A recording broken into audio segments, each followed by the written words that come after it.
You can learn a lot about a person by playing tennis with them. Generally, I've found that guys who are gentlemen on the tennis court tend to be gentlemen off the court as well. On the flip side, I've witnessed some truly appalling behavior from a guy playing with his best friend. It didn't surprise me later when I heard he had abandoned his family and run off with another man's wife. And then there's Alex Calhoun. Alex is a big guy, and he played soccer at Georgia Tech until he injured his knee. After an orthopedic surgeon repaired it, Alex switched to tennis. But he plays tennis like a soccer player, hitting powerful serves and smashing the ball into the net from the baseline. Yet, I can beat him. I like to move up to the net and put pressure on him to hit past me. Most of the time, he overhits, and the ball goes sailing past the baseline. Don't get me started on his line calls either. Let's just say that when Alex picks a line, it always seems to favor him. As a result, Alex always wants to play with me. He just can't stand losing to the little guy. I'm not small, I'm 6 feet tall, but compared to Alex, who is 3 inches taller and 75 pounds heavier, I'm pretty lean and wiry. Not surprisingly, I don't really enjoy playing with Alex, but it's hard to avoid since we both live in the Eden Point neighborhood north of Atlanta. Since Atlanta is a big tennis city, our neighborhood was built around a clubhouse with a pool and plenty of tennis courts. With so many people playing on Atlanta Lawn Tennis Association league teams, it's tough to avoid someone like Alex. But the silver lining is that I get to play with some truly nice people. Take my mixed doubles partner, Penny Pennington, for example. I met Penny through my wife, Alina. Alina is a Pilates instructor, and many people who live in Eden Point take classes at her studio, including Penny. Unfortunately, Alina isn't into tennis, but when she heard that Penny was looking for a partner, she introduced us. For about a year now, Penny and I have been playing together. Today's match was at a club in Stone Mountain, so I offered to drive Penny to save gas. Given how traffic tends to build up on Saturday afternoons, we allotted ourselves 45 minutes to get there. As she walked out of her driveway, I wondered once again why Penny was still single. Part of the reason was that 3 years ago, she had lost her husband in a car accident. After a long period of mourning, she found a way to cope with her grief by attending Alina's Pilates classes. Penny walked toward the car with her tennis bag slung over her shoulder and a warm smile on her face. She was dressed in her usual tennis attire, looking both sporty and elegant. "Ready for the match?" she asked as she hopped into the passenger seat. "Absolutely," I replied, returning her smile. "Let's show them what we've got." As we drove, we chatted about the upcoming game, our strategy, and the latest neighborhood gossip. Penny's laughter filled the car, a melodious sound that always seemed to brighten my day. It was moments like these that made me grateful for the friendships I had formed through tennis. We arrived at the club with time to spare, allowing us to warm up and get into the zone. As we took to the court, I couldn't help but feel a sense of excitement. Tennis had a way of bringing people together, forging bonds that went beyond the game. And today, with Penny by my side, I knew we were in for a great match. Another way Penny coped was by getting back into tennis, a sport she had excelled in during high school.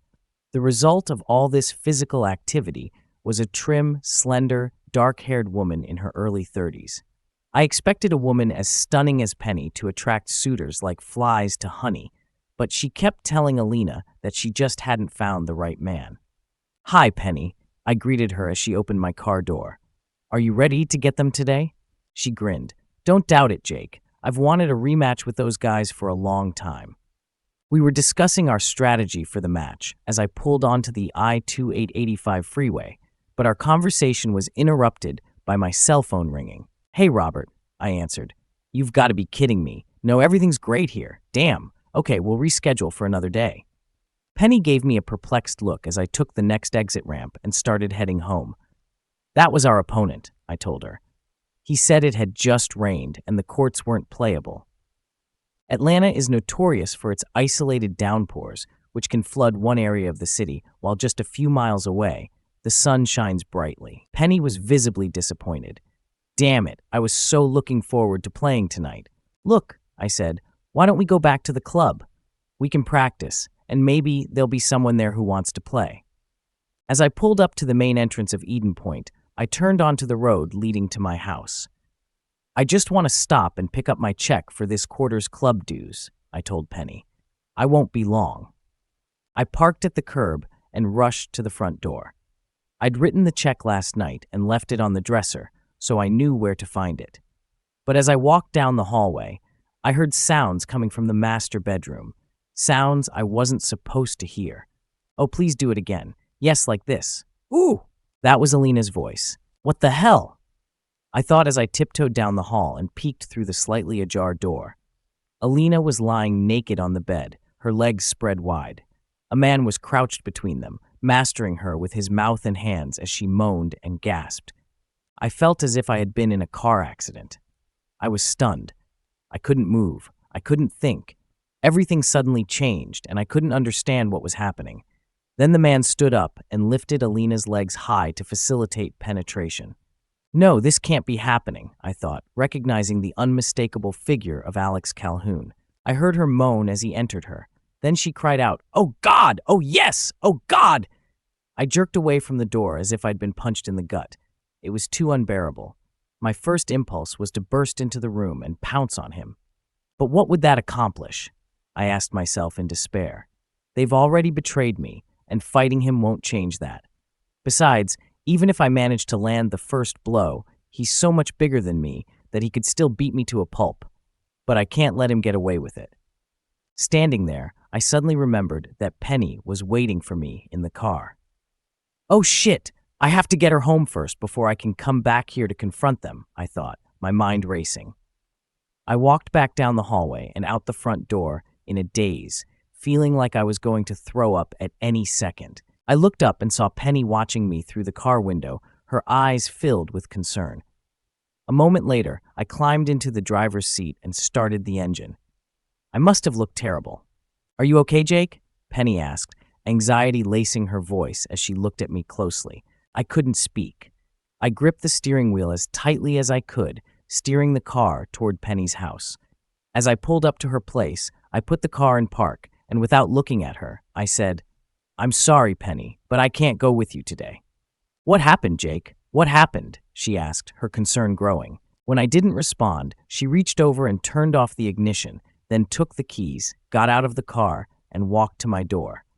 I turned to her. "I have to go, Penny. Please give me my keys back." "No," she said firmly, "not until you tell me what happened." When I didn't say anything, she opened the car door and pulled me by the arm. "You're not going anywhere until you come inside and tell me what's going on." Robotically, I got out of the car and let her guide me into the house. She disappeared for a moment and returned with a glass of ice water. I absent-mindedly sipped from it while she watched me closely. When I set the glass down, she took my hand and squeezed it in hers. "Tell me, Jake, what happened in there?" Suddenly, all my resistance crumbled, and I leaned back against the couch. I tried to speak, but my throat tightened again, and I took another sip of water. "It was Alina and Alex," I said, my voice taut. She looked at me, incomprehension in her eyes. "Go on," she urged gently. "They were there together, in our bedroom," I whispered, my voice barely audible. Penny sighed deeply, her grip on my hand tightening in a gesture of comfort. "No," Penny exclaimed. "That can't be. Alina would never do that." The image of the two of them flashed back into my mind with full force, and I felt a tear run down my face. "I never thought she would either," I wheezed as the pain in my throat intensified. "Could it have been something else, Jake? Could you have been wrong?" Penny asked, her voice laced with hope. I realized she was trying to help, but my anger flared up. When I looked in, she was lying on her back. When I left, he was having sex with her. So tell me, Penny, am I wrong? I snapped, my sarcasm biting.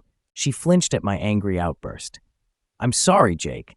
I wasn't doubting you. I was just hoping there might be some other explanation." More pain pierced me. "And with Alex Calhoun of all people," I spat. "How could she let that big baboon near her?" Penny's face tightened in reflection. "I guess that explains why Alex started taking Alina's Pilates class." "What? He took her class?" I shouted, my anger boiling over. "She never told me that." Penny looked genuinely pained. "That's not fair, Jake. I had no idea there was anything between them." I sighed, the anger momentarily subsiding. "I'm sorry, Penny," I said. "I didn't mean to lash out at you. I'm just having a really hard time right now." She squeezed my hand gently. It's okay, Jake. I can only imagine how you must be feeling. I stood up abruptly. I have to go, I told her. I need to go back and find out what's really going on. You're not going to do anything violent, are you, Jake? She asked, her concern evident. No, I said, shaking my head. I just need to get some answers. She squeezed my hand again. Please let me know what's happening, Jake, and if there's anything I can do to help, don't hesitate to ask. I thanked her and walked back to my car. As I drove home, dread gnawed at my insides. I thought about all the questions I wanted to ask Alina and tried to anticipate her possible reactions. Would she cry, deny everything, or lash out in anger? How should I respond to each of those scenarios? The drive seemed endless, yet all too quick as I approached our house. My heart pounded as I turned the corner, and I took a deep breath, preparing myself for whatever awaited me. The image of Alina and Alex burned in my mind, and I knew this confrontation would change everything. What about Alex? What if he was still there? The thought sent adrenaline rushing through my system. As I walked through the kitchen door, Alina must have heard me because she came out to meet me, wrapped in a robe with her hair tucked in a towel. You're back early, she said cheerfully. How was the match? We got caught in the rain, I said, my voice betraying my turmoil.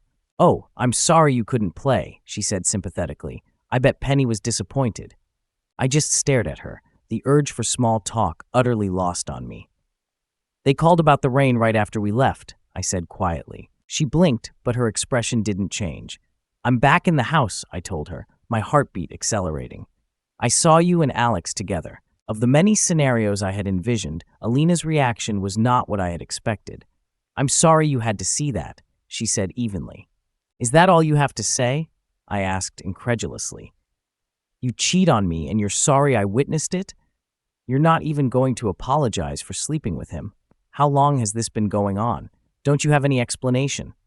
She crossed her arms and sighed. Sit down, Jake, she said, gesturing to the table in the breakfast room. I prefer to stand, I said angrily.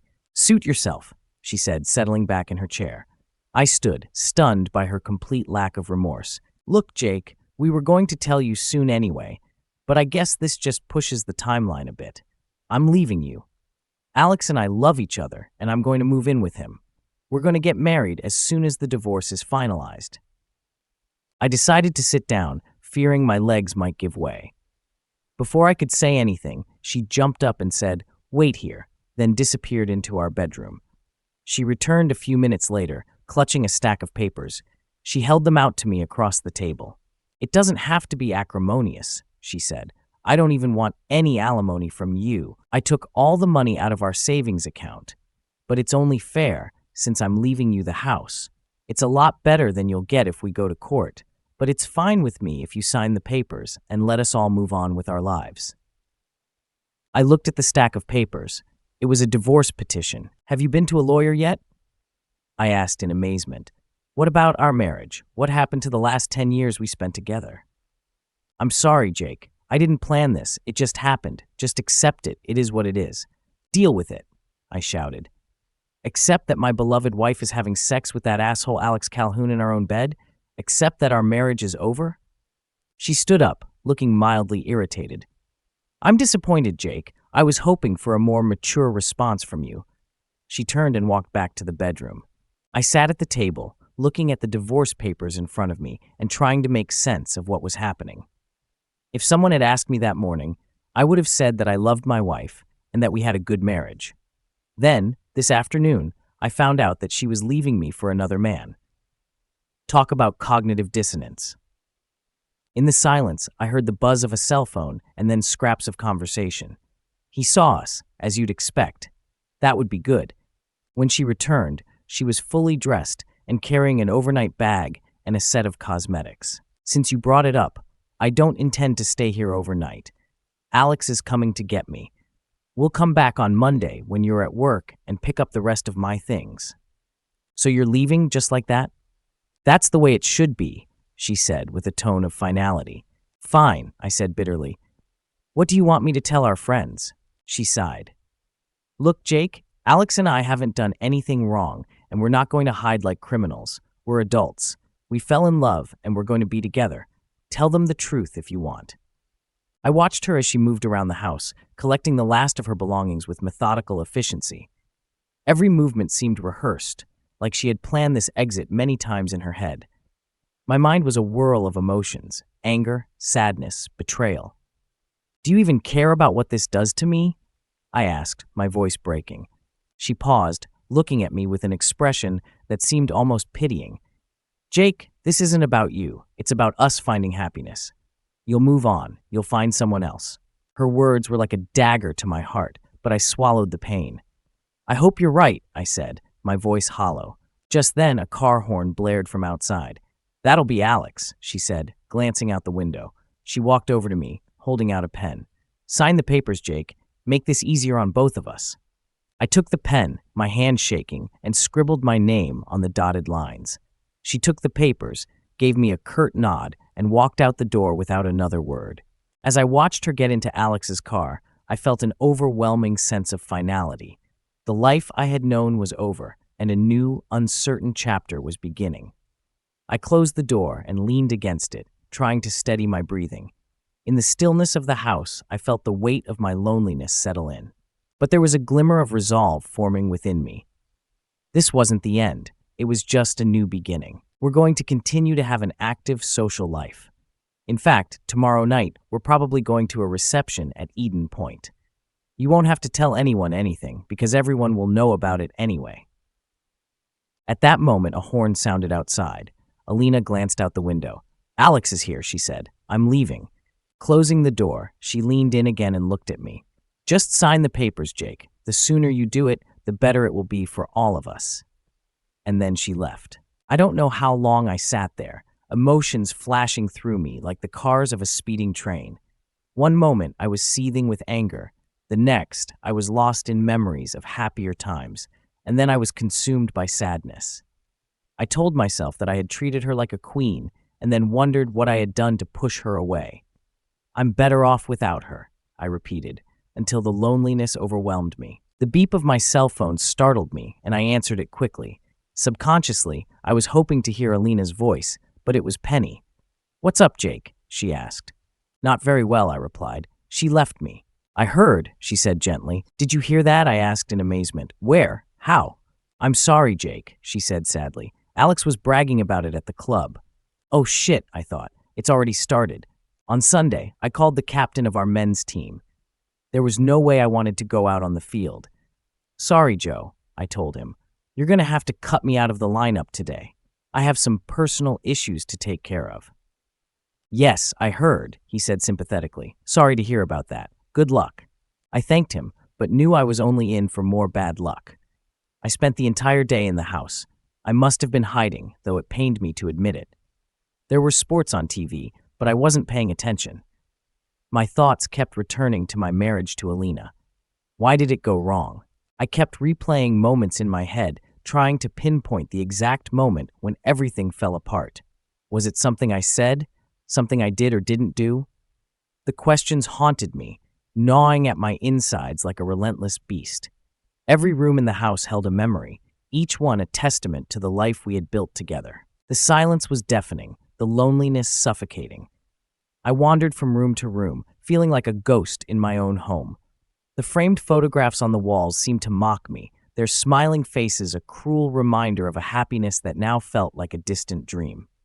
As the sun began to set, casting long shadows across the floor, I realized I needed to talk to someone, anyone, to help me make sense of the chaos in my mind. I picked up my phone and dialed Penny's number. She answered on the first ring. "Penny, can you come over? I really need someone to talk to." "I'll be there in 10 minutes, she said without hesitation. True to her word, Penny arrived shortly after. She took one look at me and pulled me into a tight hug. "I'm so sorry, Jake," she whispered. "Let's sit down and talk." We sat on the couch, and for the first time, I let the tears fall. Penny listened patiently as I poured out my heart, recounting the events of the past few days. She offered words of comfort and support, reminding me that I wasn't alone. "You're stronger than you think, Jake," she said softly. "This is going to be hard, but you will get through it, and I'll be here for you every step of the way." Her words were a lifeline, a glimmer of hope in the darkness. For the first time since Alina left, I felt a flicker of strength within me. It wasn't much, but it was enough to hold on to. Penny stayed with me late into the night, talking and listening until I finally felt ready to face the future, whatever it might hold. When had she stopped loving me? I was sure Alina had fallen in love with me right when we got married, fresh out of college. We had been inseparable throughout our senior year, and I proposed to her over Christmas break. She was majoring in physical education and health, and whenever my fraternity brothers saw her in workout clothes, they would tease me endlessly. She had that irresistible blend of cuteness, fitness, and sexiness that made her unforgettable. I knew I couldn't resist her charms, and I didn't even try. We transitioned seamlessly into married life. I landed a great job in Atlanta, and Alina became an instructor at an aerobics class. After a few years, we saved up enough for a down payment on a house and found our dream home in a new development called Eden Point. I thought we were truly happy there. My career was progressing with a few promotions, and Alina decided to venture out and start her own business. We had enough saved to rent a space for her studio in a local shopping center, and her business took off, thriving beyond our expectations. Our savings account was growing steadily. We had made a lot of friends and acquaintances, especially in Eden Point, and we even started talking about starting a family in a year or two. Our sex life had cooled down a bit, but I wasn't surprised. My job kept me busy, and Alina's daily Pilates classes would exhaust anyone.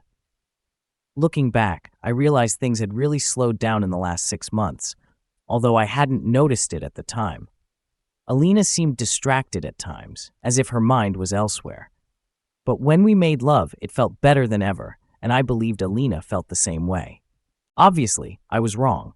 I mentally kicked myself.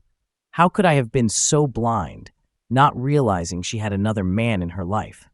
How could I not see that she had fallen out of love with me and in love with Alex Calhoun? The only thing I could assume was that when you love and trust someone deeply, you don't look for signs of betrayal and deceit. No, I thought sardonically. You just wait until they blindside you, hitting you in the back of the head with their betrayal. On Monday, I went to work early to try to get ahead of things. Around 9 o'clock, I called my attorney's office to make an appointment. When the secretary asked about the purpose of the appointment, I didn't want to disclose the true reason regarding Alina and me, so I said I needed to make some changes to my will. She scheduled me for an appointment right after lunch. When I arrived at the law office, Jonathan, my attorney, met me in the lobby.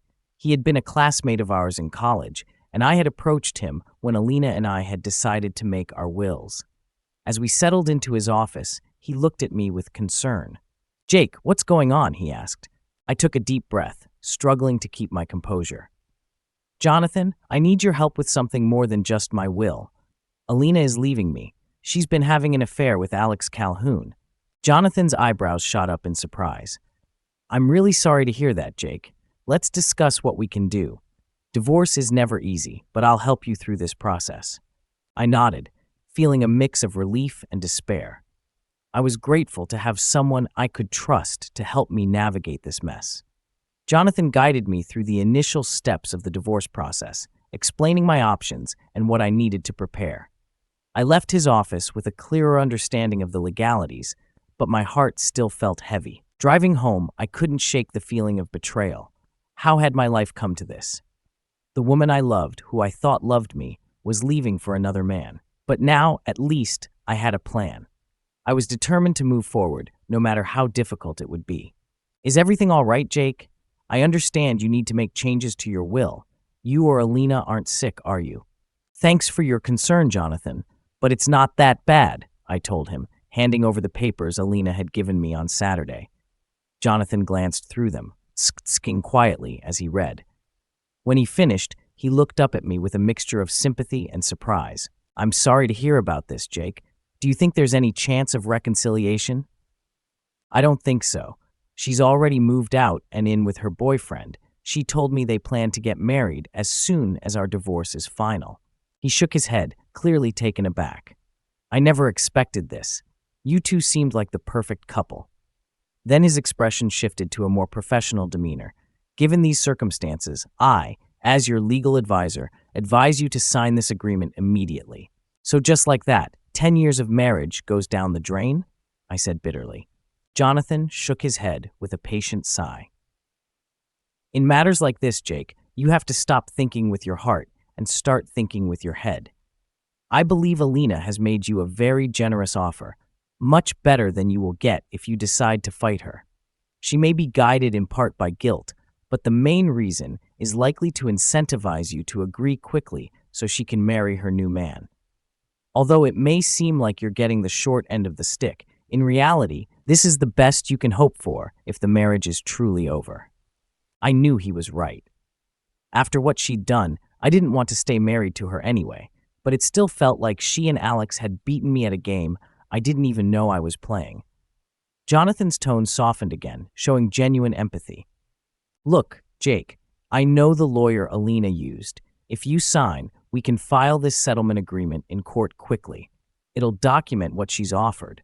Then if she gets remorseful and wants to come back, and if you're willing to take her back, you'll have 30 days to back out of the divorce. I knew that wasn't going to happen.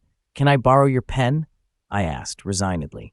Upon returning to the office, I headed straight to HR. I needed to make a lot of changes to my health insurance, 401k plan, and a host of other spousal benefits. The clerk who assisted me was efficient, clearly experienced with such requests, and quickly prepared all the forms I needed.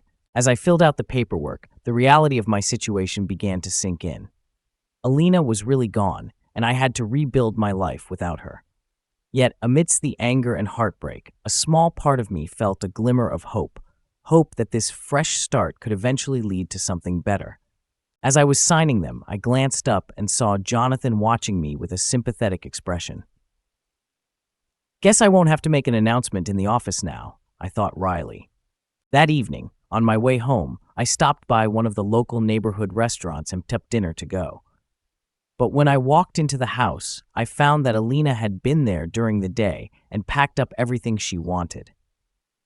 Of course, all her makeup was gone, but what surprised me was the sight of a few articles of clothing she had left behind. However, upon closer inspection, I realized these were things she no longer wore. Guess I'll have to take these to Goodwill, I thought dejectedly. Further investigation revealed that the bedroom wasn't the only place she raided. Our good china was gone, along with most of the serving pieces we had received as wedding gifts. From the kitchen, I noticed that dishes and our set of good carving knives had been taken as well. Several pieces of furniture were missing, and when I walked into the living room, I saw that large chunks of our CD and DVD collections had disappeared too. As I went through our things, I noticed she had left our wedding album untouched. Somehow, that detail depressed me more than everything else she had taken. It was as if she wanted to erase all memories of her life with me while leaving me the painful reminders. I returned to the kitchen and stashed the food I'd bought in the refrigerator. My appetite had vanished. I made a mental note to change the locks. Damn it, how can you go from being a happily married man to a lonely, divorced man in just 3 days? I asked myself, feeling the weight of the unfairness pressing down on me. I spent the next week in virtual isolation, getting to work early each day and leaving late. The rest of the time, I stayed holed up in the house. The humiliation of having Alex Calhoun steal my wife was agonizing, and the fact that there was nothing I could do about it was almost unbearable. I confess I had fantasies of attacking him with a baseball bat or brass knuckles, and sometimes I dreamed of hiring an assassin or planting a car bomb. But then I would return to the real world. Did I really want to destroy my own life to get revenge on a skirt-chasing jerk and a wife who couldn't keep her legs together? By Friday, I decided it was time to come out of my cocoon. I hadn't done anything wrong, and I had no reason to hide. I called Penny. "Hey, partner, don't we have a tennis match scheduled for this weekend?" I asked, trying to sound upbeat and positive. "Oh, Jake, I'm so glad to hear from you," she said quickly. "I've thought about calling you so many times, but I didn't want to intrude. Are you okay?" "And some matches have already started, so I can't change anything. If you don't want to play, I understand." "What are you talking about, Mary?" I asked, confused. "I don't understand." "It's Alex," she said gently. "You and Penny are scheduled to play against Alex and his partner." Oh shit, I thought. That was the last thing I wanted. At that moment, Penny came over and when she realized what was happening, her face went pale. She pulled me aside and whispered, "We don't have to do this, Jake. It's no big deal. We'll just forfeit and play someone else next week." "No," I said, loud enough for Penny to jump. "I'm not going to hide from that bastard for the rest of my life. I'm going to have to face him, and I'd better start right now." Penny looked at me worriedly, but I turned back to Mary. "It's okay," I told her. "Penny and I are here to play." It was a massacre. I was playing worse than I had in recent years, and my obvious emotions were affecting Penny as well. Alex, on the other hand, was on top of his game, and his powerful ground strokes were scorching the net like RPG projectiles. To make matters worse, he was constantly poking fun at me throughout the match. "Come on, Jake, you can hit harder," he yelled after I executed a weak shot, which he smashed to smithereens. Another time he shouted, "Your wife can hit harder." "Oh wait, I was wrong. You don't have a wife." I just went ballistic. A crowd had gathered for our little match, and I looked up to see Alina standing at the fence. To her credit, she grumbled at some of Alex's comments, but she didn't look in my direction once. At one point, I threw a weak second serve over the net, and Alex ripped it right at Penny. It bounced off her shoulder and almost knocked her down. I rushed toward the net with my racket clutched, ready to decapitate the bastard, but Penny grabbed my arm and begged me not to follow through. "It was a fair shot," she said, wincing. "I'm fine. I'm not hurt." I took a deep breath, trying to regain my composure, but my heart was pounding in my chest and my vision was blurred with anger. The rest of the match went by in a haze. We lost, predictably, but it wasn't the score that bothered me. It was Alex's smug, triumphant look that burned into my soul. After the game, as we were packing up, Alex sauntered over, a self-satisfied grin plastered on his face. "Better luck next time, Jake," he said mockingly. "Maybe you should stick to Pilates." I clenched my fists, my body shaking with rage, but Penny placed a calming hand on my arm. "Let it go, Jake," she whispered. "He's not worth it." I knew she was right, but the humiliation was almost too much to bear. As we walked back to the car, Penny squeezed my hand. "You did the right thing, Jake. Facing him took courage. Don't let him get to you." I nodded, trying to believe her. "Thanks, Penny. I couldn't have done it without you." We drove home in silence, the weight of the day's events pressing down on us. But despite the defeat and the pain, I felt a strange sense of relief. I had faced Alex, and while I hadn't won the match, I had taken the first step toward reclaiming my life. And with friends like Penny by my side, I knew I could get through this, one day at a time. "It's just part of the game," Penny said softly, trying to console me. I looked at Alex with venom in my eyes as he pretended to tie his shoelaces. The rage bubbling inside me was nearly unbearable. Eventually, I returned to my seat, seething with anger and frustration. The final score was a humiliating 6-2, 6-1. Gritting my teeth, I went to the net to shake hands with our opponents. Alex's partner seemed embarrassed by his behavior and apologized after shaking my hand. Alex, on the other hand, simply sauntered over and, without bothering to extend his hand, said, "That was a lot of fun. Let's do it again next time you feel like messing around." Then, to add insult to injury, he walked over to Alina and kissed her passionately through the waist-high fence. The sight made my stomach churn. I don't know what Penny saw in my face, but she quickly grabbed my arm and dragged me off the court. "He's trying to provoke you, Jake. He wants you to start a fight. Don't give him the satisfaction. Please, for my sake," she pleaded. I sat down on the podium, and someone handed me a glass of ice water. I took a few sips, then poured the rest over my head, hoping the cold shock would snap me out of my despair. But nothing could wash away the feeling of utter defeat that clung to me like a shadow. I apologized to Penny for my poor performance, but she brushed it off, telling me it wasn't my fault. Despite her protests, I got in my car and headed home. The drive was a blur of thoughts and emotions, none of them pleasant. Once home, I tossed my clothes in the hamper and dragged myself into the shower, letting the water cascade over me for half an hour.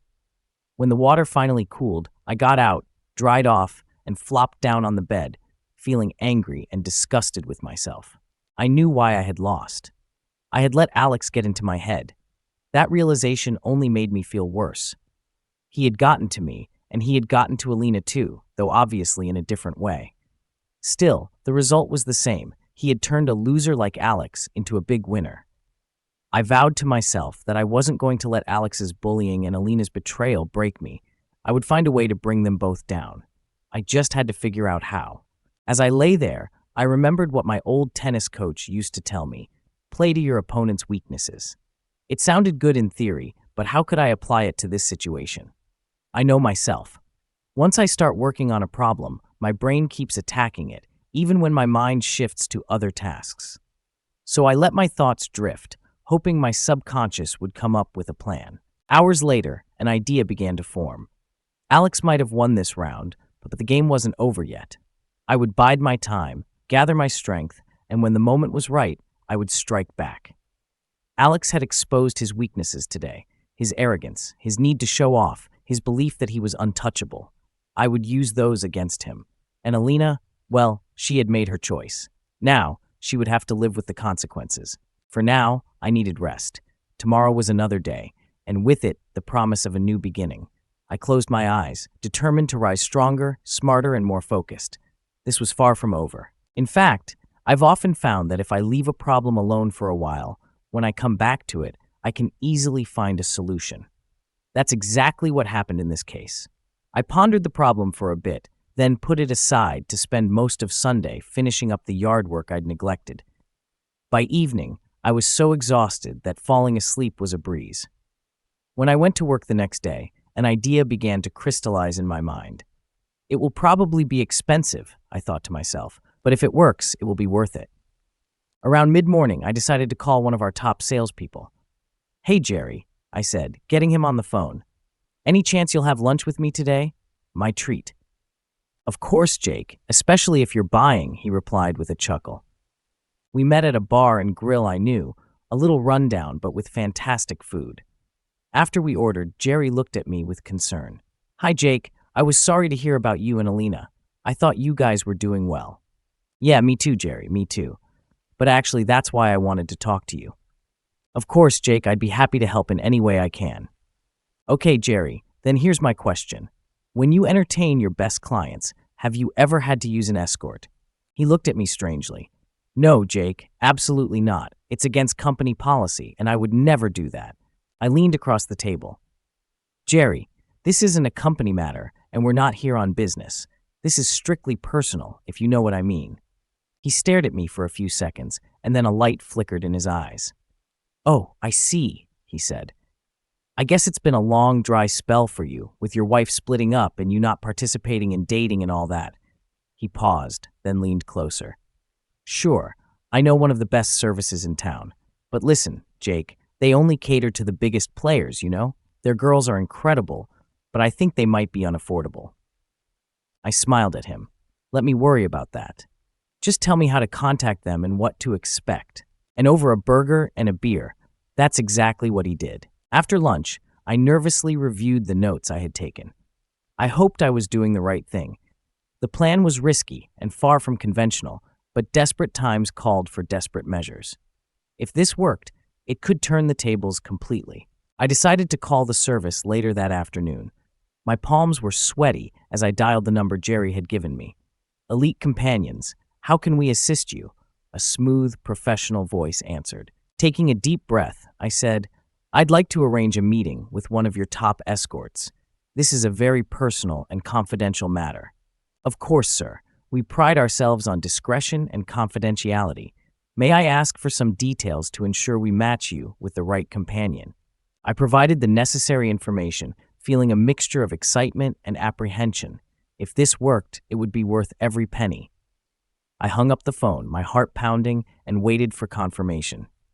This plan could be the key to reclaiming my dignity and striking back at Alex and Alina in a way they would never see coming. "That's not a problem," I replied, trying to keep my voice steady. "Money is not an issue." "Very well," Mr. Miller said smoothly. "What kind of companion are you looking for? Please be as specific as possible." "I need someone who is extremely attractive, well-educated, and sophisticated. She should be able to fit into high society events without drawing undue attention, but also be able to draw eyes when needed. Discretion is paramount, and she should be able to handle herself with confidence in any situation." "Understood," he responded. Let me assure you, our companions are well versed in maintaining discretion and professionalism.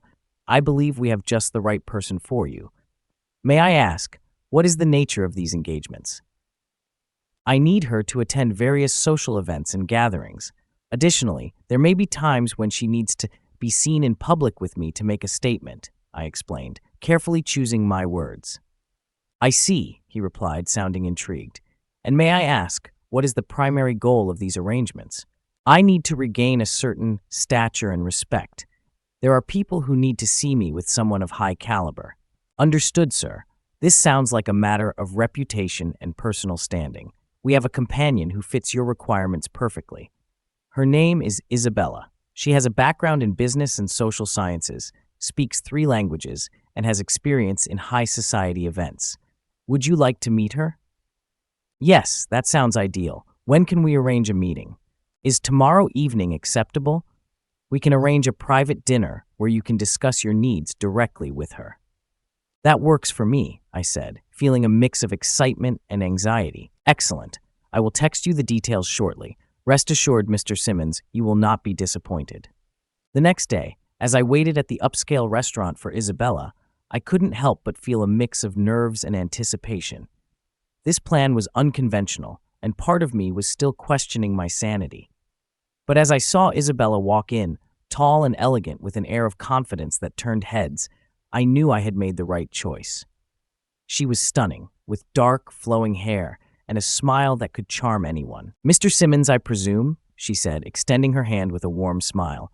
Yes, pleased to meet you, Isabella, I replied, shaking her hand and gesturing for her to sit.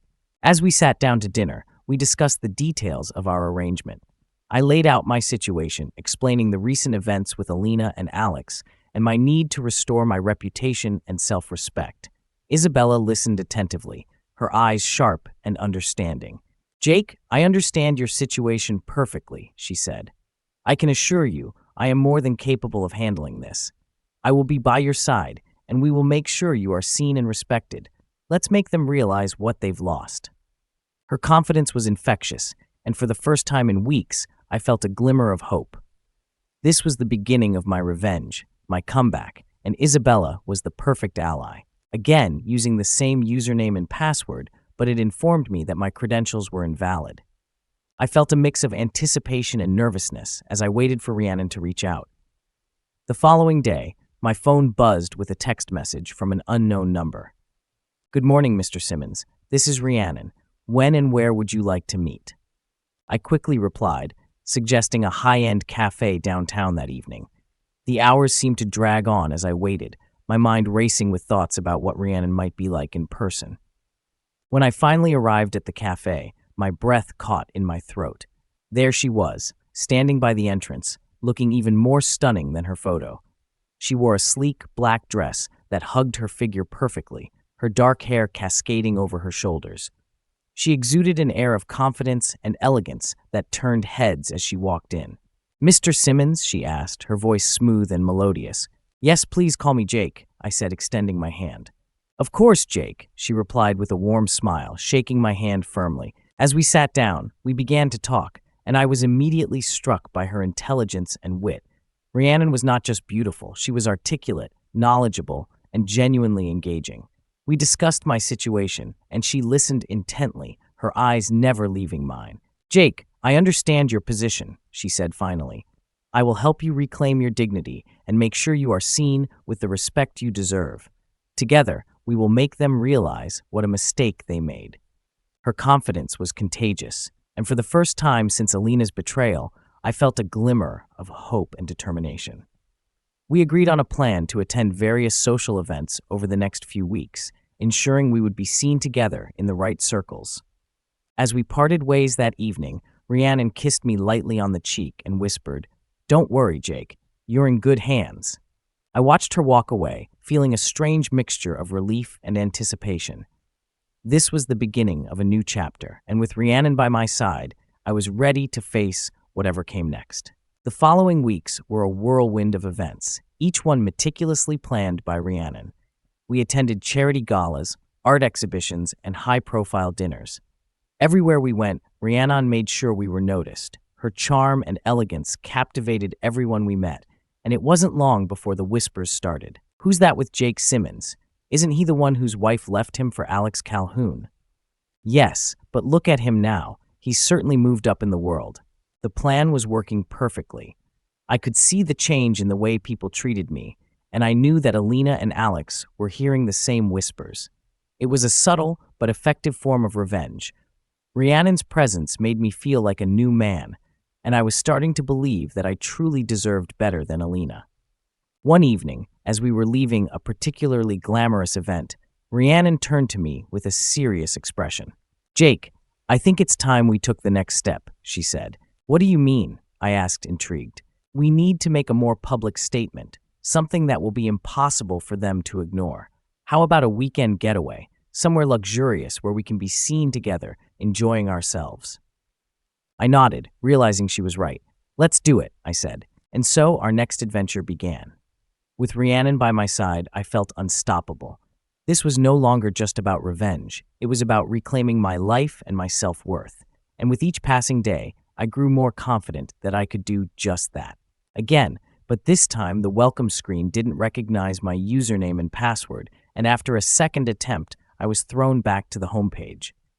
I was impressed with the security of their system and thought this was an encouraging sign. If they went to this trouble, then perhaps their service was as good as Jerry claimed. All the next day, I was on edge, waiting for Rhiannon to call.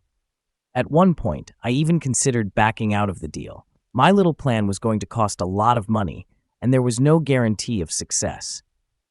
But when I went into the break room to get myself a cup of coffee, the two secretaries who had been chatting when I entered immediately shut up and turned their backs on me. It didn't take a genius to realize who was the topic of their conversation. The pain of being the subject of office gossip strengthened my resolve. No matter what, I wasn't going to continue to be a helpless victim if I could do anything about it. It wasn't until after dinner that my cell phone rang, and when I answered, a melodious voice said, "Hi, Jake. This is Rhiannon calling. I'm looking forward to seeing you." I swallowed and replied, suggesting we meet for dinner to discuss my request. When she agreed, I suggested the same grill where Jerry and I had dined. It was small, dark, and far enough away from Eden Point that I was unlikely to run into any of the neighbors. She laughed. "How interesting. I don't think I've ever had the pleasure of dining there. I'll look forward to seeing you."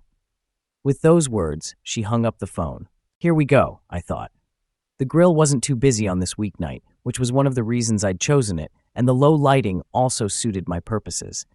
But when she walked through the door, it was as if a spotlight had fallen on her. She saw me stand up nervously, walked over, and shook my hand confidently. "Hello, Jake," she said in her musical voice. "It's a pleasure to meet you in person." She sat down, and I followed her. I must have stared because she laughed and said, "Well, how do I look? We've all seen movie stars on the big screen or models in magazines.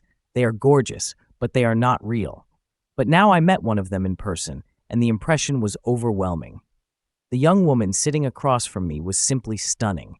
Dark eyes, high cheekbones, plump lips, hair framing her face, an athletic but feminine figure. I could go on, but the fact remained that for a few moments I did nothing but stare at her in mute amazement. She smiled and broke the silence. "I'll assume you approve," she said. "Oh yes, I'm sorry," I stammered out. "I was just for a moment." My voice broke with embarrassment. Luckily, at that moment, a waitress came over to take our orders. I don't even remember what I ordered, but Rhiannon settled on a green salad with dressing on the side. As the waitress wrote down her choices, I realized that she too had fallen under Rhiannon's spell. As the waitress walked away, Rhiannon turned her full attention back to me. "So, Jake," she said, leaning forward slightly, "tell me more about what you need from me." I took a deep breath and began to explain my situation, my voice steadier now. "I need to show the world, or at least my world, that I'm not a pushover, that I'm not the pathetic guy whose wife left him for another man. I want people to see me with you and realize that I've moved on, that I've upgraded, if you will. And most importantly, I want to make my ex-wife and her lover regret ever thinking they could humiliate me." Rhiannon listened intently, her expression thoughtful. "I understand," she said when I finished. and I can certainly help you with that. But you need to understand that while I can make people see you differently, the real change has to come from within you. You need to start believing in yourself again." Her words struck a chord with me. I nodded slowly. "You're right. I guess I've been so focused on revenge that I haven't thought much about what comes after." Rhiannon smiled. "That's where we'll start then, making you believe in yourself again. The rest will follow." Our food arrived, and we continued to talk, the conversation flowing easily. By the end of the evening, I felt a strange sense of hope and determination. With Rhiannon by my side, I was ready to take the first steps toward reclaiming my life. After noon, she pulled up in a sleek black convertible. Heads turned as she stepped out, wearing a stunning sundress that seemed to float around her like a dream. She gave me a confident smile as she approached, and I felt a surge of hope. "Ready for phase 1? She asked, her voice low and playful. "Absolutely," I replied, feeling more determined than ever. We walked together to the pool area, where the usual crowd of neighbors and friends were gathered. I could see some of them noticing us, their eyes widening in recognition of Jessie's beauty. As we found a spot by the pool, Jessie leaned close to me, her lips brushing my ear. "Remember, Jake, confidence is key," she whispered. "You're not the victim anymore." Her words bolstered my resolve. We settled into our lounge chairs, and I couldn't help but notice the way people were looking at us. I saw Alina and Alex at the far end of the pool, and my heart skipped a beat. Alina's eyes met mine, and for a moment, she looked stunned. Jessie noticed too. "Showtime," she murmured, her smile widening. She stood up, stretching gracefully, and then walked towards the pool with a sway in her hips that drew every eye in the vicinity. As she dipped into the water, she looked like a goddess, her every movement deliberate and mesmerizing. I could see Alex watching her, his expression one of obvious appreciation. Alina, on the other hand, looked increasingly uncomfortable. I leaned back in my chair, trying to appear relaxed, though my heart was racing. Jessie swam a few laps and then floated on her back, her eyes closed, basking in the sun. She made it look effortless, but I knew she was fully aware of the effect she was having on everyone around her. When she finally climbed out of the pool, water cascading off her perfect figure, she walked straight back to me and sat down on the edge of my chair, her body close to mine. "Enjoying the view?" she asked softly, her eyes twinkling. "Immensely," I replied, my voice steadier than I felt. Jessie leaned in, her lips brushing against my cheek. "Good. Let's give them something to talk about." She kissed me then, softly, but with a lingering promise that made my head spin. When she pulled back, I saw Alina staring at us, her face a mix of anger and disbelief. Alex's eyes flicked between me and Jessie, a frown creasing his forehead. "That should do it," Jessie whispered, a satisfied smile on her lips. "Let's see how they handle this." As the afternoon wore on, I couldn't help but feel a sense of triumph.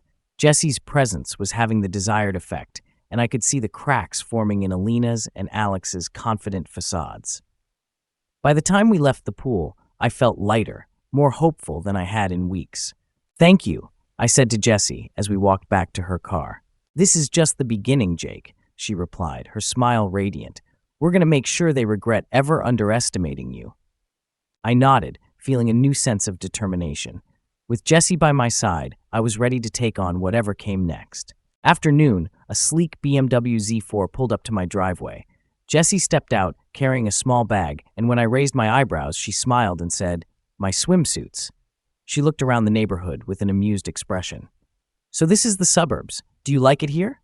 I frowned slightly. "I used to," I replied, hinting at recent troubles. She stroked my cheek gently. "We'll fix that." At the club, we went our separate ways to the changing rooms. I found 2 chaise lounges near a table with an umbrella and settled in, trying to appear relaxed. Moments later, I saw Alex Calhoun striding toward me, his usual smug grin plastered on his face. "Well, Jake," he muttered as he approached, "I'm surprised to see you by the pool today. I thought you'd be taking lessons from a pro, trying to improve your tennis game." His tone was condescending, clearly meant to provoke me. I answered him evenly, refusing to rise to his bait.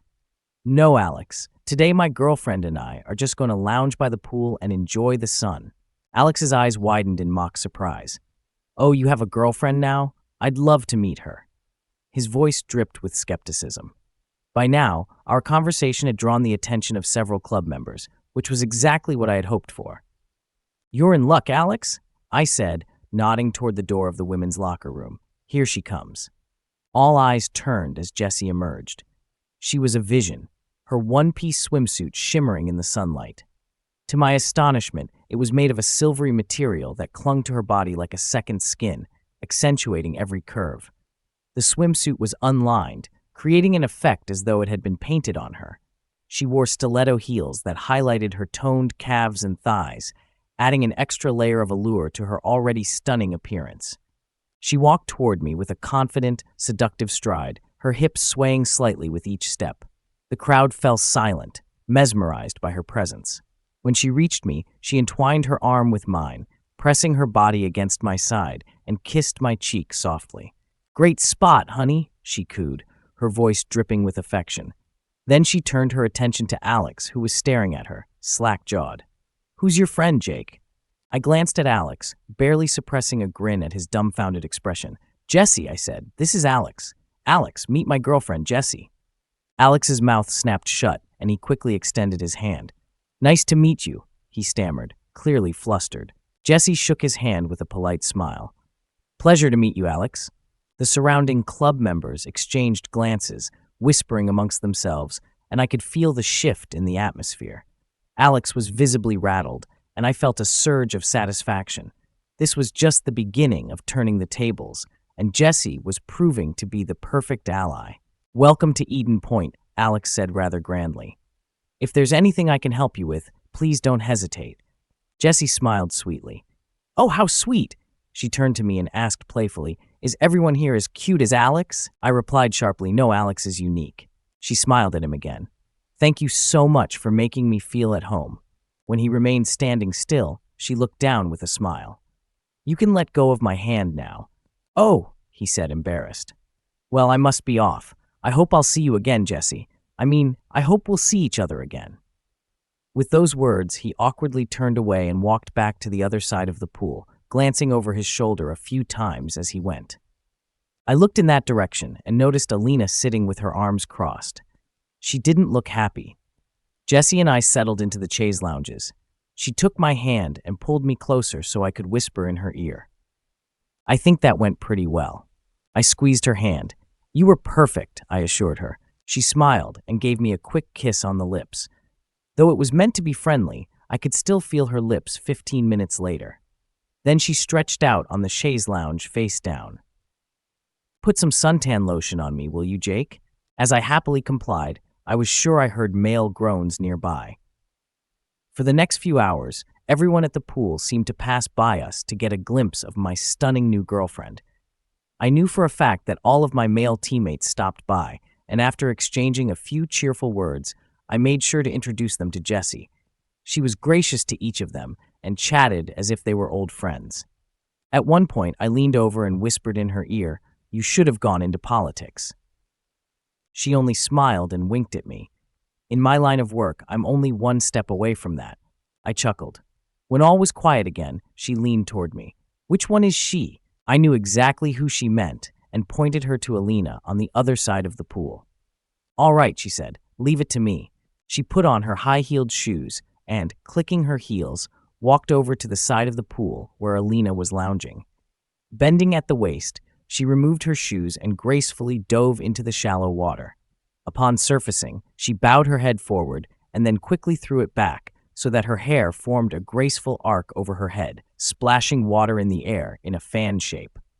I was totally enthralled. I'd seen this move before in commercials, but never in real life. It was amazing. Then, in one motion, Jessie gracefully floated out of the water and onto the deck. Facing Alina with water running down her body, she threw her hair back, emphasizing her breasts. Then she put the mules back on her feet, adding 4 inches of height to her body, and walked back to where I stood watching. I reluctantly shifted my gaze from Jessie to Alina. She looked at me angrily, then turned and addressed Alex sharply before grabbing her things and heading for the exit. He followed her, glancing over his shoulder at Jessie again. She settled gracefully in the chaise lounge with her eyes closed, a serene smile on her lips. I heard her mutter, "Mission accomplished." While we were there, only one unpleasant thing happened. As we were getting ready to leave, I looked up and saw Penny walking in my direction. Oh crap, I thought. I completely forgot about Penny's women's team playing today. What am I going to tell her?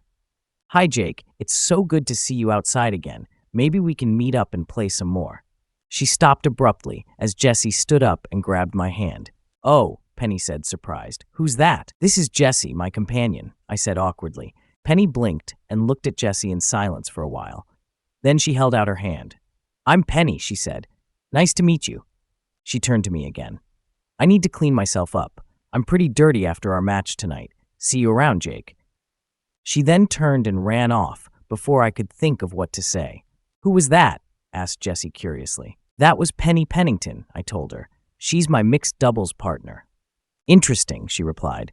I mentally berated myself for not thinking ahead about what to do with Penny. I didn't want to risk revealing my plan, but I didn't want Penny to get the wrong idea either. Damn it! Shortly after that, Jessie and I decided to call it a day. I felt like we had accomplished everything we wanted to do today.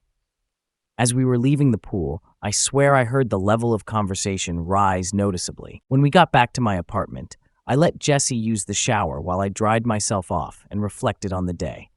Except for the unexpected encounter with Penny, it had gone better than I'd hoped.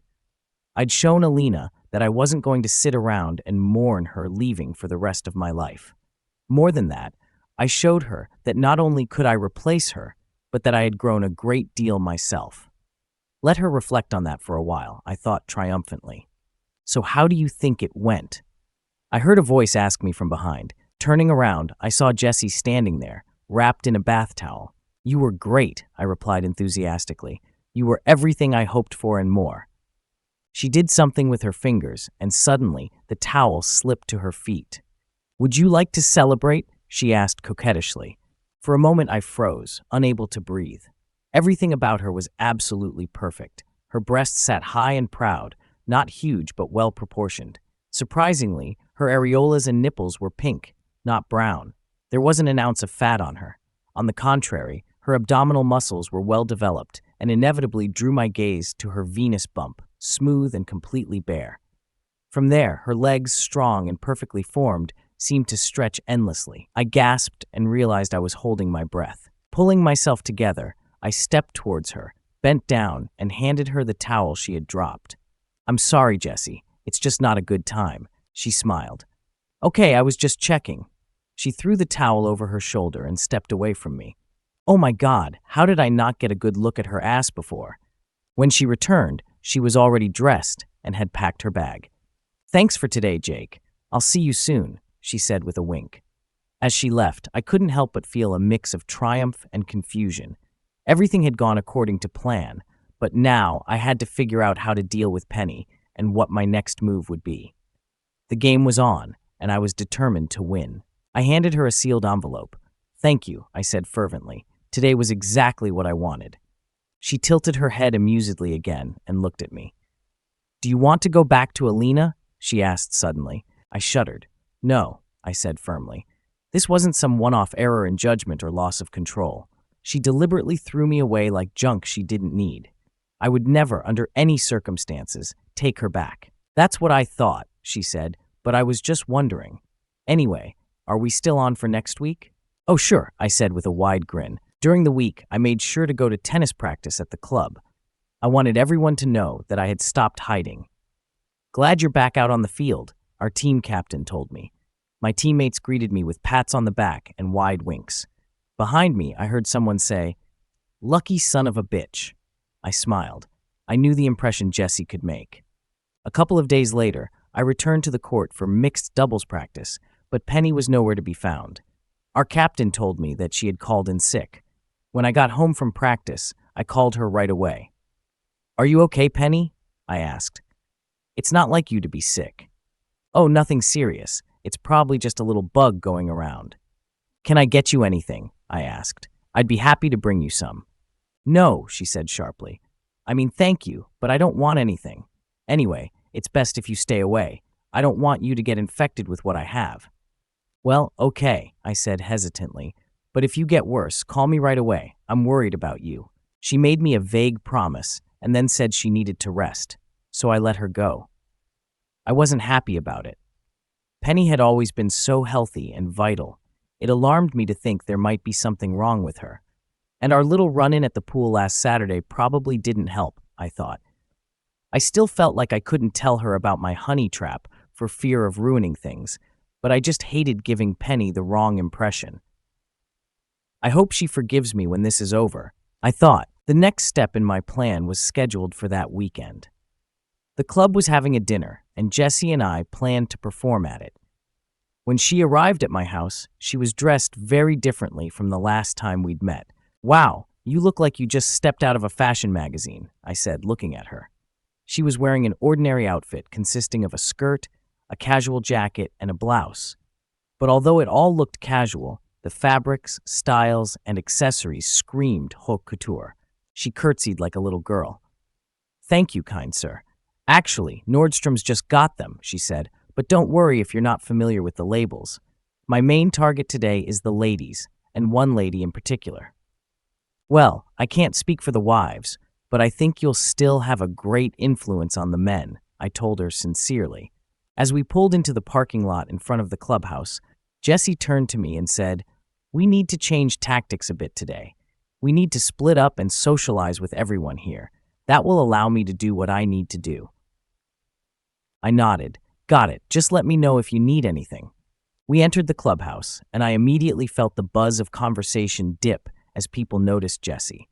She gracefully moved through the crowd, exchanging pleasantries and smiles, leaving a trail of admirers in her wake. I followed her lead, mingling with my teammates and other guests, keeping an eye on Jessie as she worked her charm. It didn't take long for Alina to notice her.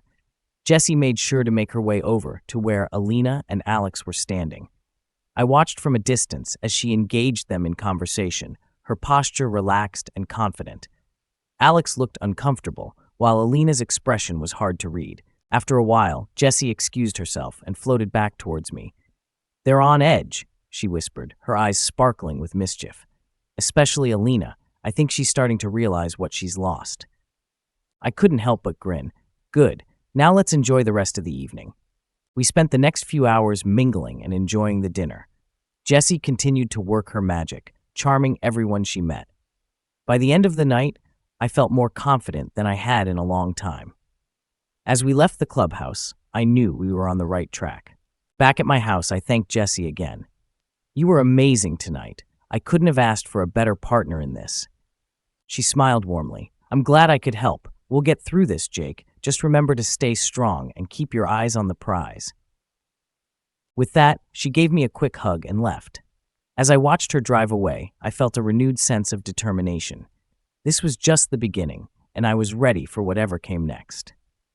"Sounds good to me," I told her, trying to mask my excitement. As we stepped onto the patio where the dinner was being held, it became immediately clear that our presence had an impact. Jessie, in her impeccable attire, caught the attention of nearly every man there. The women, although more reserved, couldn't help but exchange glances and whisper comments about her stunning outfit. A few of the bolder wives even approached her, asking where she had found her clothes. Jessie seamlessly transitioned into cheerful conversations, sharing shopping tips and fashion advice. After mingling for a while, we settled back at our table. I leaned in and asked quietly, "Any luck?" "Oh, I've been very busy," she replied with a serious tone, though her eyes sparkled with mischief.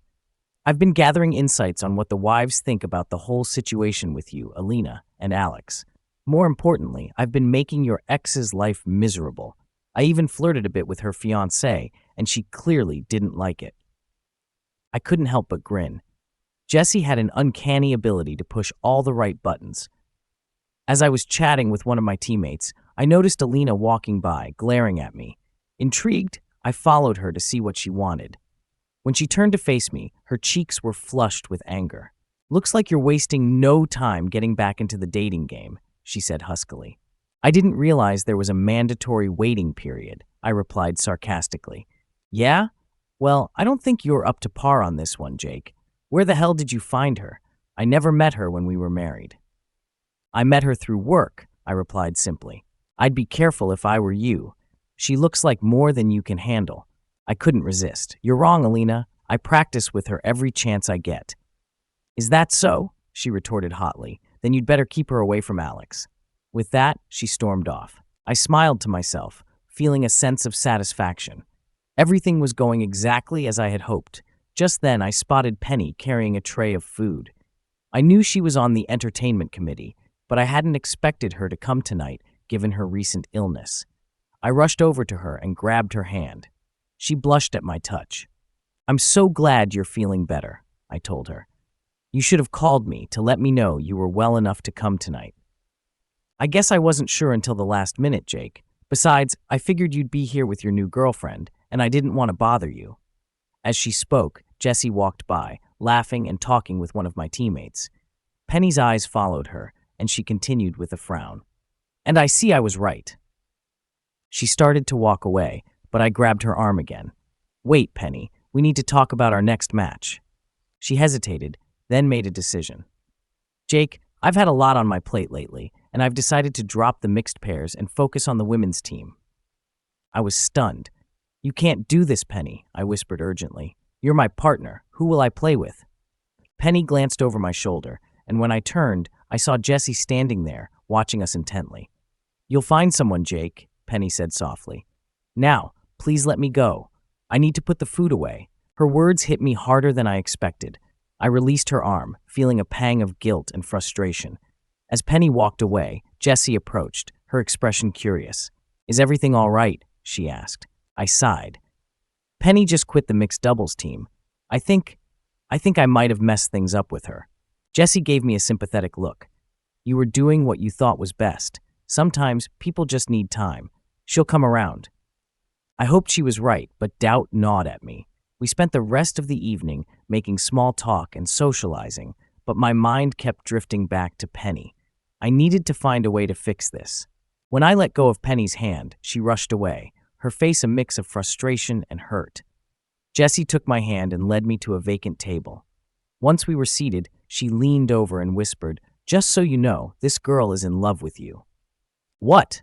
I replied, bewildered. No, that's crazy. She's just my tennis partner. She was in Alina's Pilates class.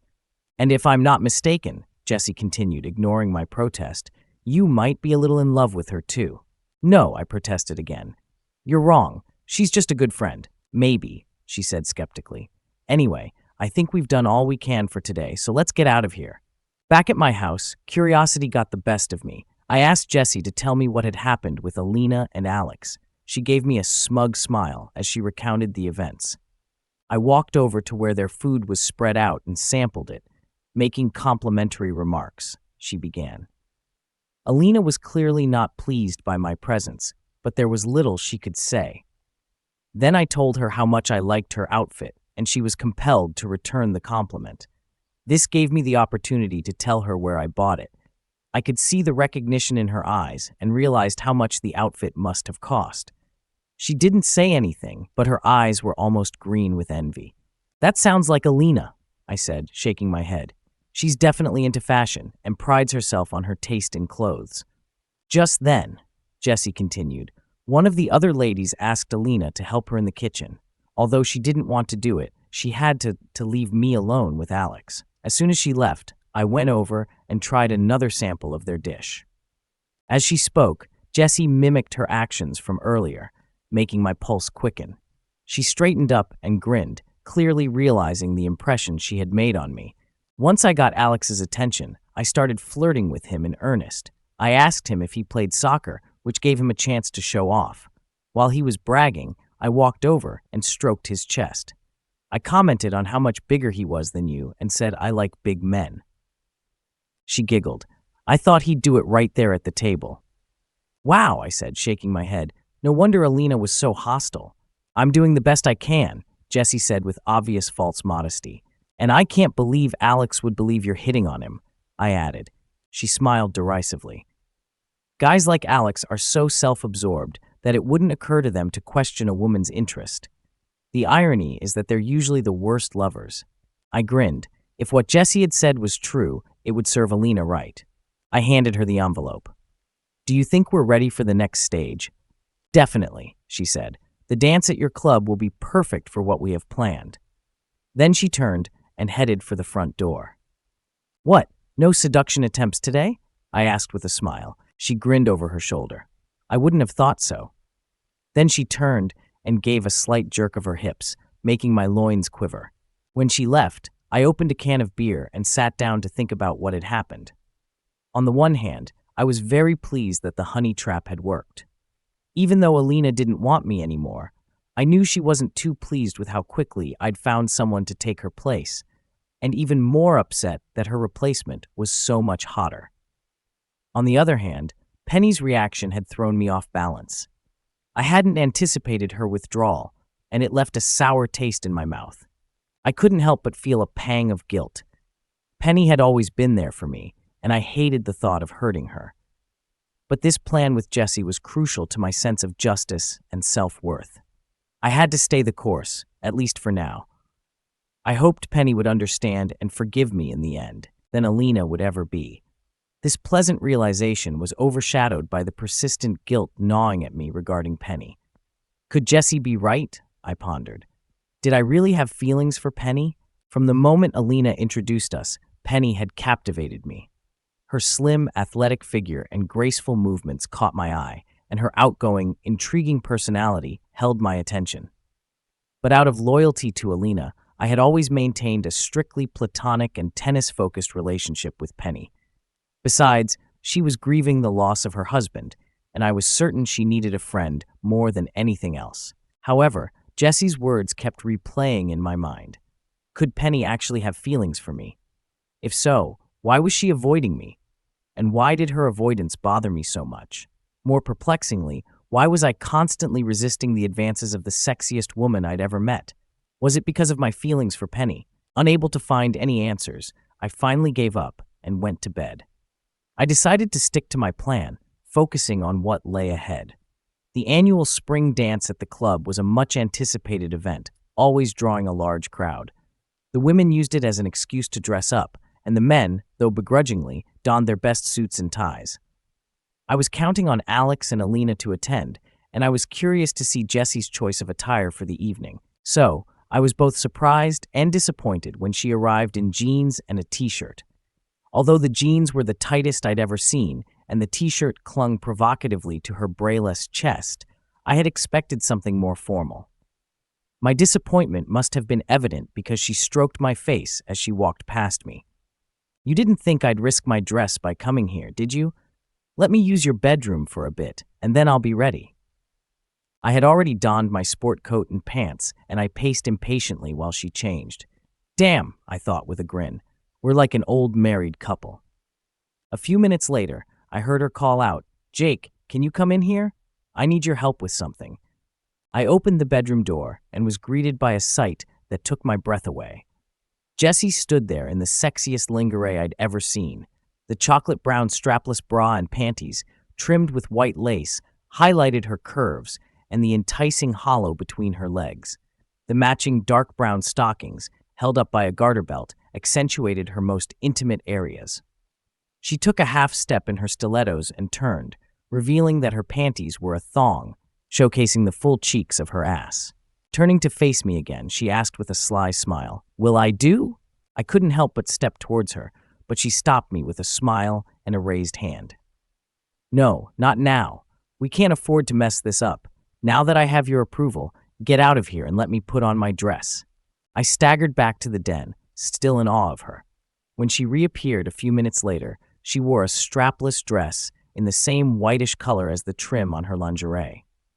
The color beautifully contrasted with her dark hair, and the dress seemed tailor-made, flowing down her body like water. With each step, the fabric clung to her curves, revealing the perfect outline of her form. "Ready to make an entrance?" she asked, a twinkle in her eye.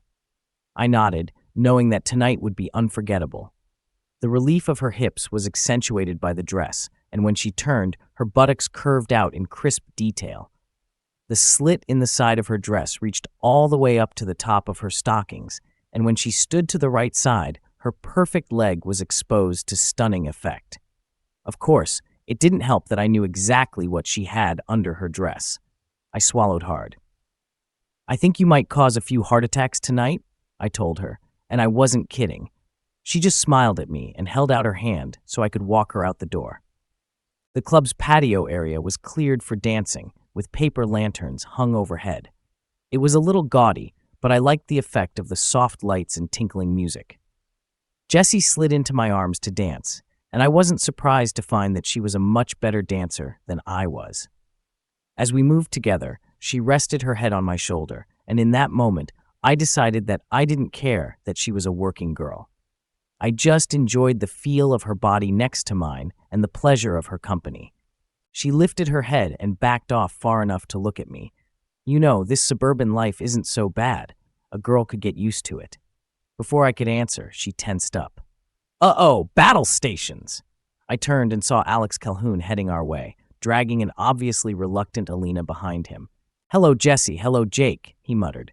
Very glad you decided to join us this evening. How about we switch partners for a couple of dances? When I agreed, he whirled Jessie away, leaving me and a clearly uncomfortable Alina standing still. I held out my hands to her. Would you like to dance for old time's sake? She reluctantly agreed, and when a new song came on, I started dancing with her. It was an interesting experience. I had loved this woman and had been married to her for 10 years, but after what had happened, all I had left in me was an intense desire to make her feel what she had done to me. So was our marriage really that bad? I asked. She sighed. No, Jake, it wasn't like that at all. We had a few good years and some good times, but then things fell into a rut, and after a while, I wasn't particularly excited about our relationship anymore. And when Alex came along and made it so clear how much he wanted me, I just fell in love with him. I really fell hard, Jake. It was just like it was in college. She looked up at me. I didn't want to hurt you, Jake, but I had to do what was right for me. Can you understand that? I understand, I said bitterly. You've decided to switch. That's not what I meant, she defended herself. That's okay, I said. I switched too. She grimaced, remembering who I was dating now, and I felt some satisfaction. If everything went right from here on out, it was only going to get better. I looked up and saw Alex and Jessie walking toward us hand in hand. There's your date back, Jake, Alex said with a slight smirk. Have a nice evening. Then he strode away with Alina struggling to catch up with him. Jessie and I continued dancing. How did it go? I whispered in her ear. You could almost hear the chuckle in her voice. The hook is well and truly set, she said. He's convinced I'm falling for him. He'll come up with some excuse for Alina, and we'll meet at the club after everyone leaves. I'm just a little nervous about this part. The timing has to be perfect, I told her. Leave it to me. Women know all about that sort of thing, Jessie assured me with a wink. Then she leaned in and licked my ear, causing me to flinch helplessly. As night fell, the crowd at the club began to thin out. I must have been looking around anxiously because Jessie caught me. Sorry, Jake, she said gently. I guess Penny didn't show up today. Am I really that transparent? I asked her. Like glass, she replied with a slight smile. When we got back to my house, I reached into my pocket and held out another envelope to Jessie. I may not get a chance to give this to you later, I told her, and I wanted to make sure you got it okay. She took it almost reluctantly, it seemed to me. She stared at me for a moment, and then her face softened. The sexy goddess had somehow disappeared, and what remained was a real, though still beautiful, woman. This was the most unusual assignment I've ever gotten, she admitted, and you were unlike any client I've ever had. It was a little unpleasant at times, I blushed, but I enjoyed it immensely. I took both of her hands in mine. When I decided to get my revenge, I knew I needed someone with outstanding qualities, I said. But I didn't expect to find someone like you, and I'll never forget you. I moved forward and kissed her on the lips. She held the kiss for a few seconds and then pulled away abruptly. She blinked her eyes rapidly a few times and then said hastily, "No need to ruin your lipstick." She glanced at the jewel-encrusted watch on her wrist and added, "It's almost time. We should get going. Give me exactly 30 minutes." With those words, she walked out the door, got into her car, and drove away. I stood there for a moment, then made a decision. Jessie and I hadn't talked about it, and I hoped I wouldn't screw it up, but I had to take a chance. I pulled out my cell phone. Penny must have recognized my number. "Jake, why are you calling at this hour?" she asked, her voice filled with concern. Penny, I'm going to ask you for the biggest favor of my life. Please don't ask any questions. Just meet me at the club in 30 minutes, I pleaded. What's going on, Jake? What does it all mean? She asked, confused. Please, Penny, I begged. I don't have time to explain. Just trust me and come to the club in 30 minutes. I'm sorry, I have to go. I hung up the phone and headed towards the clubhouse, wondering if she would come. The chance was slim, but I figured it was the only chance I had. When I got to the parking lot, there were 2 cars parked there. I pulled out my cell phone again and made another call. Alex? Alina's angry voice came through the phone. Where are you? It's not Alex, I said. It's Jake. Jake, what do you want? And why are you calling so late? She demanded. I'm calling because I know where Alex is. He's with Jesse. What? She shrieked. Where are they? Look, I said. Just meet me at the club as soon as possible. Then I hung up. Alex's house was a few blocks from the club, but she must have run faster because I soon spotted her running through the backyard of someone's house. I intercepted her before she got to the club. Where is he? She raged. Quiet, I ordered, grabbing her wrist firmly. You have to be quiet so we can catch them. I led Alina to the door of the club, which was conveniently unlocked, and we tiptoed across the threshold. As we crept into the room, the faint rustling of clothes became louder, signaling we were just in time. In the dim light filtering through the windows, I saw Alina's eyes widen with realization. I quickly clamped a hand over her mouth to keep her from screaming and pointed to the light switch on the wall. She nodded, understanding the plan, and we tiptoed over to it. I flicked the switch, flooding the room with a harsh, revealing light. With a startled shriek, Alex tried to rise, but his pants, tangled around his knees, caused him to stumble and crash to the floor. He scrambled to his feet again, frantically yanking his pants up. Behind him, Jessie slowly rose from the couch where she had been lying. Her dress was draped over the back of the couch, and as she stood, she nonchalantly pulled her bra over her bare breasts. Clad only in her provocative underwear, she left no doubt as to what had been happening. Alina lunged forward, her anger boiling over, but I held her back as she screamed, You bastard! How could you do this to me? We were supposed to be married. Jessie clung to Alex's arm, pressing herself against his back as Alina's fury raged on. With his pants now securely fastened, Alex's confidence returned. He looked at me boldly before turning to Jessie. What do you want to do now, baby? He asked her. Oh, Alex, she replied in a saccharine voice. I just want to be with you. She clung tightly to him, and he embraced her protectively. Then he turned to face us again. Despite Alina's distress, his first words were addressed to me. Well, Jake, it looks like you've lost another woman. I remained silent, but Alina couldn't contain her outrage. What about us, Alex? What about us? She cried. Alex looked at her with cold indifference. Look, Alina, we had a good thing going for a while, but it was never going to last. Now I've found someone better, and I'm going to devote all my time to her. He glanced back at Jessie, then turned to Alina. Can't blame a guy for wanting to switch, right? Even through her pain and anger, Alina couldn't help but cast a guilty look at me upon hearing those words. Jessie turned and deftly slipped on her dress.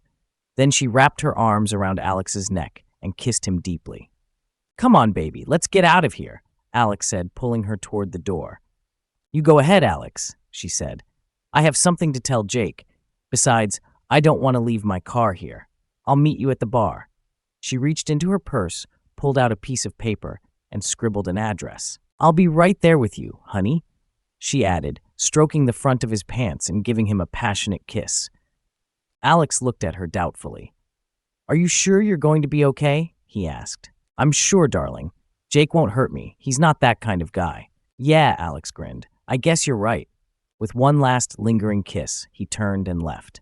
As the door closed behind him, Jessie's expression shifted from seductive to serious. She turned to face me and Alina, who was still seething with rage. With those words, he walked out the door, and we heard him drive away. As our attention was fixed on Alex, Alina managed to break free of my grip. She screamed, You bitch! And lunged at Jessie with her claws out.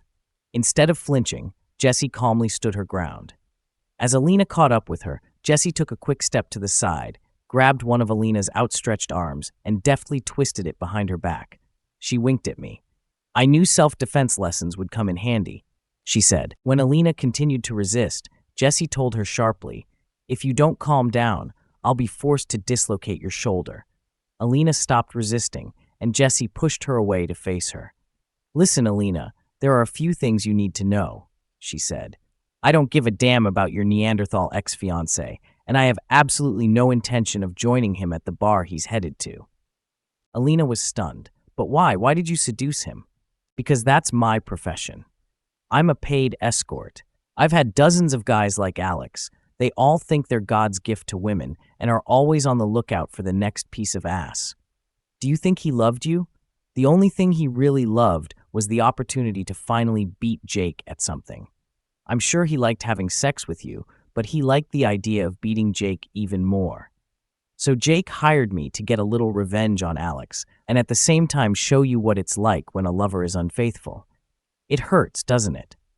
Alina shrieked and lunged at me. But before I could react, a figure flashed in front of me and knocked Alina to the ground. She sprawled awkwardly on the floor. Penny stood over her with clenched fists. "You deserve it, Alina. After what you did to Jake, you deserve so much more." Alina just lay there sobbing. It seemed to me that her feelings were hurt more than her body. Penny turned to face me, and I could see tears streaming down her face. "Is it really true?" she asked. "She's really not your girlfriend?" "No," I told her solemnly. "She was my partner in the honey trap we set for Alex and Alina, but nothing more." "But she's so beautiful," Penny objected. "I could never compete with someone like her." Jessie walked over and put her hands on Penny's shoulders. "Silly girl, I was the one who didn't stand a chance. He only had eyes for you." Penny looked at me again. "So you've never even—" Jessie stepped in again. "No, Penny, he never did. I could never distract him from thinking about you enough for him to touch me. And believe me, I gave him that opportunity." Penny said nothing but looked at me with shining eyes. Jessie smirked at both of us. "I think it's time for me to get out of here. I've had tougher assignments, but this has kind of worn me out." At that moment, Alina picked herself up off the floor. "What about me? Where am I supposed to go? I can't go back to Alex's house, not after what happened." Penny looked at her thoughtfully. "I don't know what you're going to do tomorrow, but you can sleep over at my house tonight. I'm going to drive home with Jake." With those words, she kissed me hard. I took her hand and decided not to let go, but something kept bugging me, and I turned to Jessie again. "What about Alex? Where did you send him?" She laughed. "That was the address of a gay bar I know. I wonder how long he'll be there before he realizes I'm not coming." Then the smile disappeared from her face, and she looked at me intently. "Good luck, Jake. You're a special person, and I won't forget you." She leaned forward and kissed me gently. I felt Penny squeeze my hand even tighter. Jessie then turned to Penny, her face taking on a fierce expression. "You will treat him right. Do you understand me? If I ever hear that you don't, I'll be back, and this time I won't take no for an answer." The fierce expression left her face, replaced by an expression I later realized was sad. She reached out and stroked my cheek. "But I don't think I'll be so lucky." Then she reached into her purse and slipped something into my hand. "Goodbye," she said, and then turned and walked out the door, her hips swaying magnificently. I looked at my hand. There were 4 unopened envelopes in it.